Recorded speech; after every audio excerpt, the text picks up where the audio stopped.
Hey everyone, thanks for tuning into this episode of Family by Design. Liz and I are going to talk today about keeping your marriage first priority. And this is a huge deal. If you want to have a healthy marriage and really a healthy home, honestly, a healthy life, you need to make sure that your marriage is top priority if you're married. But if you're not married, just take some notes and pass it on to somebody who is married. Share this, and this is really going to help some people. So be blessed as you listen.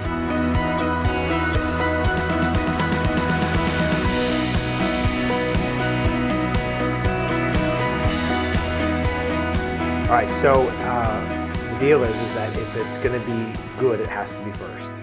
If it's really going to be what it's supposed to be, it has to be first, speaking of marriage.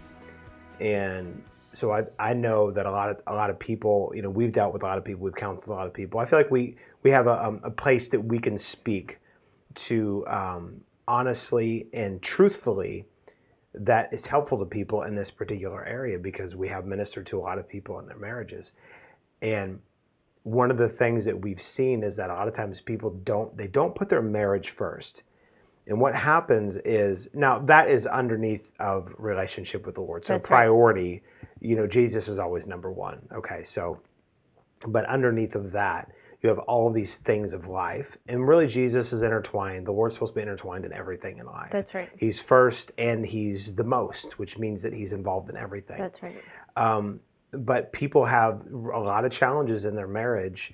And a lot of it, like you could say, well, it's a communication problem. It's, we've got money issues and stresses and just all these different things. You could say this is really the problem. But when it boils down to it, they really don't put their marriage first. And if you don't make something a priority, then you're only going to get out of it what you put into it. And so if it gets neglected. And we know, exactly right. Think about a garden that gets neglected. If you don't tend to it, weeds grow up, and then what you are hoping to produce does not get produced because it was just left untended, unattended. Unattended, yes, that's it. Unattended. You didn't intentionally attend it. That's so right. It was left unattended. Yes. Yes. So it didn't produce what you were hoping for. Mm-hmm. A lot of times we hope for something, we wish for something, but then we don't put any effort into it. Thus, we don't get the return. And that's the reason why people get married. Nobody gets married thinking, I hope this is a really crappy marriage. Right? Nobody does that. They get married because they want the joy of being married, the benefits that come from being married. And hopefully as they grow, younger couples come together oftentimes, and it's really all about, for the girl, it's all about the wedding and everything leading up to the wedding. For the guy, it's all about the wedding night, and then, even the honeymoon, probably different expectations as far as what that looks like and what they're going to get out of it. And most of it is very selfish. But as you get older, you really draw value in being able to, hopefully, this is the goal, of being able to meet that other person's needs. That's right. And the things that they desire and want, and you find a way to bless them. And that's what makes the covenant strong. But you can't do that without putting a priority on marriage, because marriage takes work. Every relationship takes work. If you have a relationship that doesn't take work, it's not really a relationship. It takes time. It takes intentionality within that time. So it's not just being together, but it's intentionally communicating and working through things and processing through things, giving the other person a voice. They need to be able to give you a voice. All of those things need to be involved in it. And so, and of course, we've been at this place where we've ministered to a lot of people concerning their marriages. And, one of the things that we found is that they sometimes just won't make it a priority. And, they'll say things like, we fell out of love with each other, or, they have all these problems, but they didn't. I was just going to say excuses. Mm-hmm. Well, we have children. Well, we're both working. Well, we're doing this. Well, we're doing that. And it boils down to, are all those things more, and what you're telling me right now is that everything else you just listed takes more precedent over your marriage. Yep. When none of that ever existed before you got married. When you got married, when we got married, it was us. That's when right. people get married, it's them. And then, I'll just say this is usually how it goes. And then comes, children, careers, opportunities, all of the things that go on in life. And what happens is that if marriage is not put first, and again, all this is, below Jesus, but just talking about like all of the things that we do in life, all the relationships we have, if marriage is not put first, it will very easily slide to second or third or fourth or fifth place. And then you're living this life to where your kids are getting all the attention. The job is getting all the attention. The stress that's carried over from the job, if like the man's working, comes home, he carries the stress over. We've been there before. The man comes home if he's working and the mom's home with kids, like in our situation. You've carried over stress from dealing with the kids all day, maybe one in particular. And so then it's like, what happened to them? What happened to them? They're not enjoying their life together like they wanted to. All they bring is frustration. They're towards the end of the day. It's just their like, time together becomes very frustrated. Yeah. And that's not what God designed a marriage to be. That's not what it was designed to be. And so this thing that was supposed to be this utopia, whatever kind of great word you could put, something that you desired for it didn't become that all of your life. Yeah. It's like we get to this point, all growing up, and you want to get married, and that feels like the next. For girls, I wanted to ride my bike, but yeah. Right. For girls, this next step of like joining your life with somebody else, and actually, as you were talking, it's so selfish. Up until that point. As I was talking, it was selfish? No, I was thinking I know what you the mean. desire to get married Everything and about want it's these selfish. things Yes. is very selfish. Right. And you have to learn that when you join your life with somebody else, it doesn't become about you anymore. It becomes about us. And there's then a process of learning what does us look like, and then keep going together. And I will say over the years, we've been married 18 years now. Wow. Which is crazy that we are not the same people. We just got together when we were 15. We've been married longer than that now. Right. Anyways. And we've been probably, together longer than we haven't definitely. Yeah. been together. And so we're not the same people, even when we started, right, as we are right now. And so it would be not fair, or if we didn't spend time intentionally pursuing one another and making our marriage a priority, I would not even know who you are. Vice versa. Yeah. Because you've just life happens, we change, we grow, we don't grow. Yeah. And we become different people. And so we have to be in this place where we're constantly learning. Things that I used to like, I don't necessarily like anymore. Things that used to be so important to me are less important to me. But you wouldn't know that if we didn't spend time together, communicating and just relearning about and continuing to discover each other. And to me, that's one of the things about marriage that gets lost, because marriage isn't number one, is that spouses will lose that sense of continuing to discover who their spouse is. And after all of these years, I still find things about you. I mean, I know you better than anybody. You know me better than anybody, but I still find things about you that I didn't know. Yeah. Things that were like, I found out a few years ago that you smoked a cigarette when you were 10. One time. Yeah, this is never going to die. One drag. Okay. Wow, a drag. Wow, this is taking on a whole Puff. new... That's know. like drug talk there. And of course, that was just kind of a funny thing and something that was whatever funny from your childhood. But still, we've had some fun with that. I've had fun with it anyways. Definitely. And I've tarnished your reputation a little bit.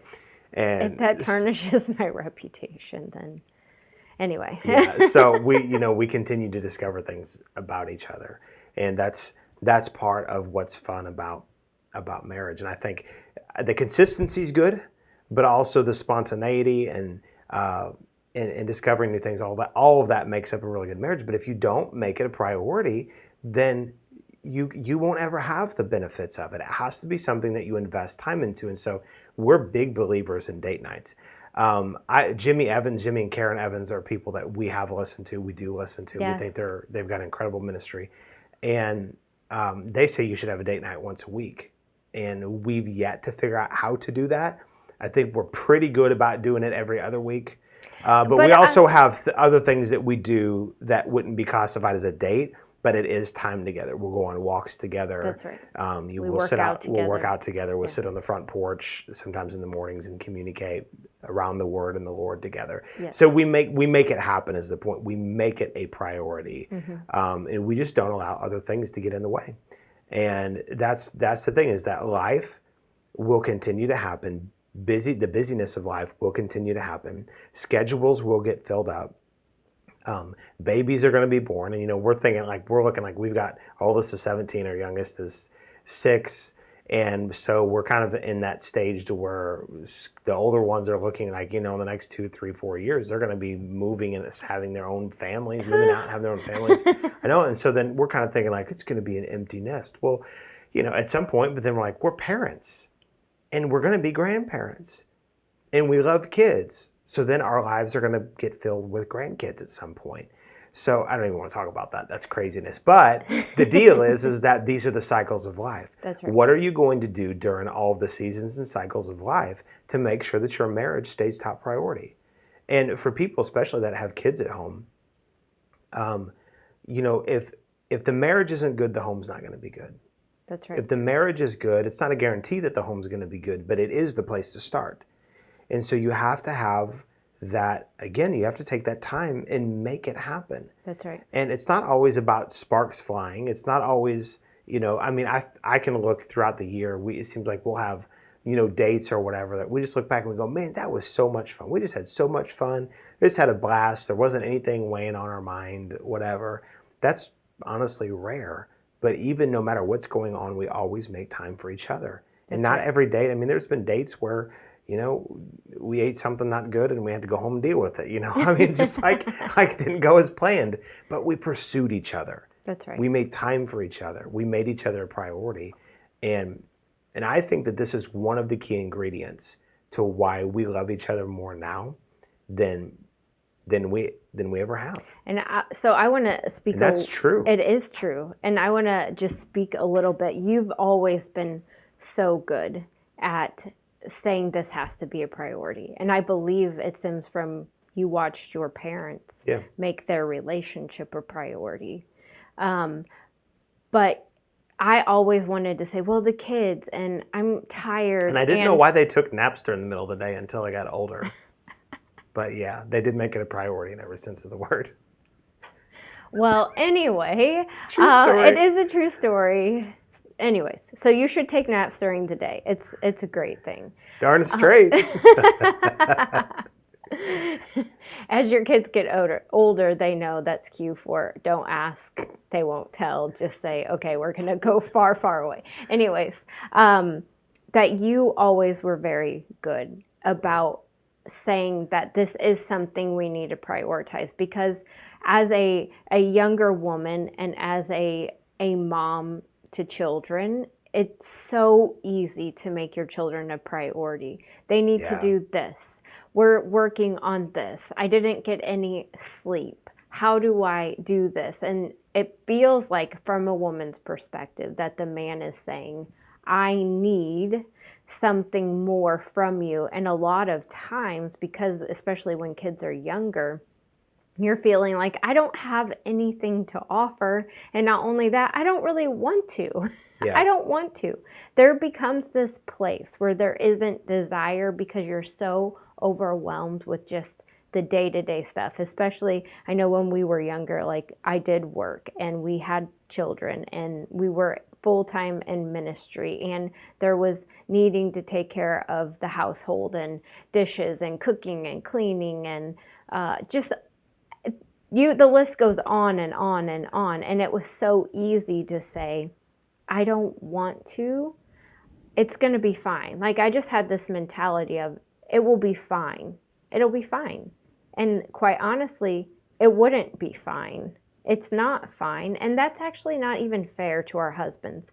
And you always have said this, and I think it just resonates in me. And it's just something that's, got down deep inside of me, even when I didn't have a desire, was that I was your wife first.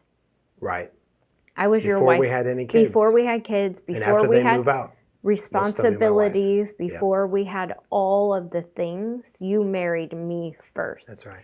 And so that told me you valued me, but that it did need to be a priority, whether or not I cared for it to be. And I'm just being honest. And that's, I think, where I would say a lot of women come, is there's so much responsibility that can weigh on top of us. And it is the thing, I would say, that we think is going to be okay, that honestly it won't be okay if you don't prioritize it. And you're like, it will not just happen. It won't. A successful marriage, a fruit-filled marriage, it's true for any relationship, but in marriage, it will not just happen. You have to force it.